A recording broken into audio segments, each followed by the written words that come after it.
今集帶大家去福田 Coco Park 食江浙菜，248蚊嘅2人餐，有片皮鴨食。呢個醃竹鮮真係風味十足啊！10蚊一隻嘅蟹粉小籠包又好唔好食呢？鍾意睇我哋去唔同地方食好嘢或者服嘢，都可以訂閱我哋嘅頻道，仲有記得要開啟埋小鈴鐺，咁就唔會錯過我哋嘅影片啦。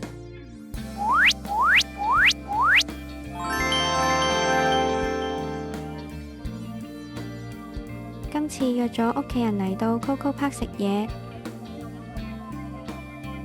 我哋食呢間錢塘潮就喺商場嘅4樓。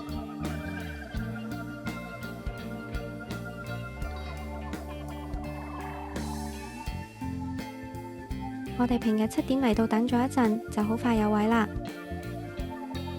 餐廳都幾大，入面裝修都幾高級，都幾啱約埋親戚朋友一齊嚟食飯啊！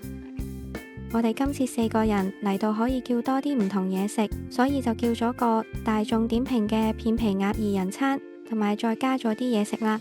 呢個係套餐入邊嘅茉莉花燻魚，魚肉炸得外皮非常酥脆，咬落去真係好爽脆，個味道食落有啲似零食嘅齋燒鵝咁，都幾搞笑。燻魚其實都比較細嚿，咬落去其實都唔係有好多魚肉，呢個燻魚就唔算係特別出色啦。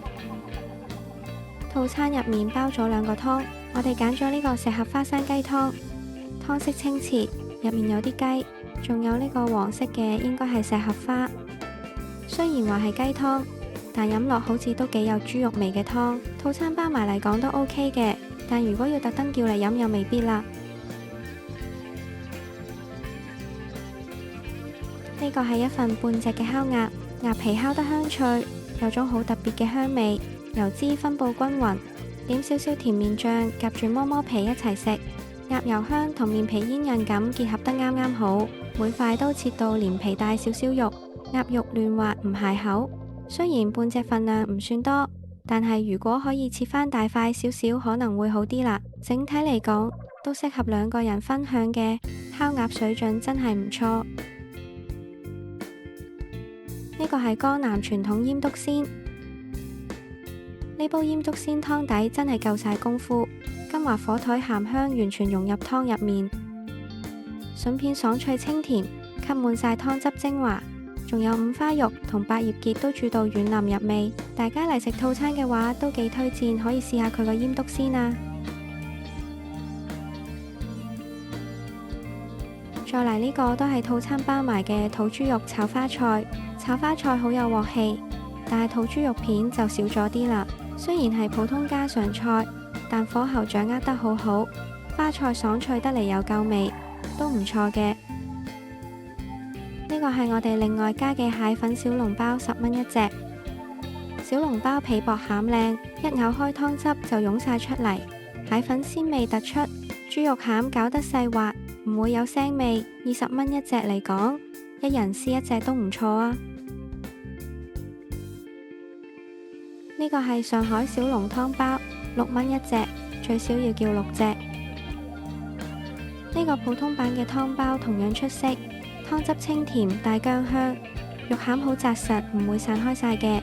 6蚊一隻真係好抵食，鍾意食小籠包嘅一定唔可以錯過啊！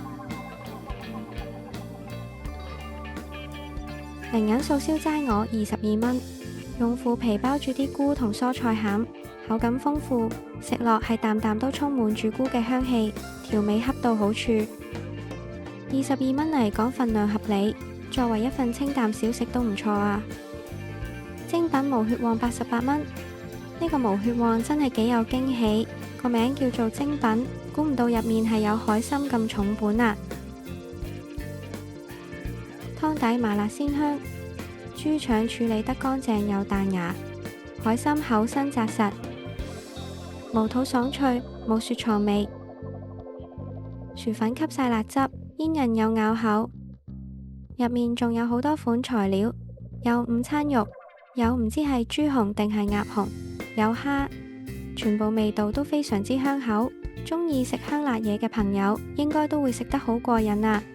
跟住呢碟叫做乘風破浪古典雞，118蚊半隻，用勁大隻船裝住碟雞，真係好有心思啊！雞肉爽滑煙韌，皮皮薄脂肪少，花生油味香氣撲鼻。呢隻古典雞其實就似係凍食嘅白切雞，味道相當唔錯。最後呢碟係糖醋金華小排骨，69蚊。排骨煮到非常軟糯，糖醋汁酸甜平衡，唔會死甜或者搶喉。外層掛汁好光亮，肉質係一咬即化，就連條骨都好入味啊！雖然係傳統菜，但係做得好細緻，值得一試。總括嚟講，今餐嘅食物出品都唔錯，不過今餐我哋都叫得多咗少少，4個人其實可以叫少幾樣嘢食都得嘅。有機會嘅話，小明都可能會再嚟食過嘅。講一講今餐一共食咗幾多錢啦。我哋叫咗個大眾點評嘅2人餐，248蚊。前菜揀咗茉莉花燻魚，1份半隻烤鴨，江南傳統醃篤鮮，土豬肉炒花菜。湯就揀咗蛇盒花生雞湯。我哋另外加咗4隻蟹粉小籠包40蚊，6隻上海小籠湯包36蚊，靈隱素燒齋鵝22蚊，糖醋金華小排骨69蚊，精品無血旺88蚊，乘風破浪古典雞118蚊半隻。今餐4個人一共食咗641蚊。今條片就嚟到呢度啦，大家記得要 like 呢條片，同埋俾個免費嘅訂閱小明啦。我哋下次再見，拜拜。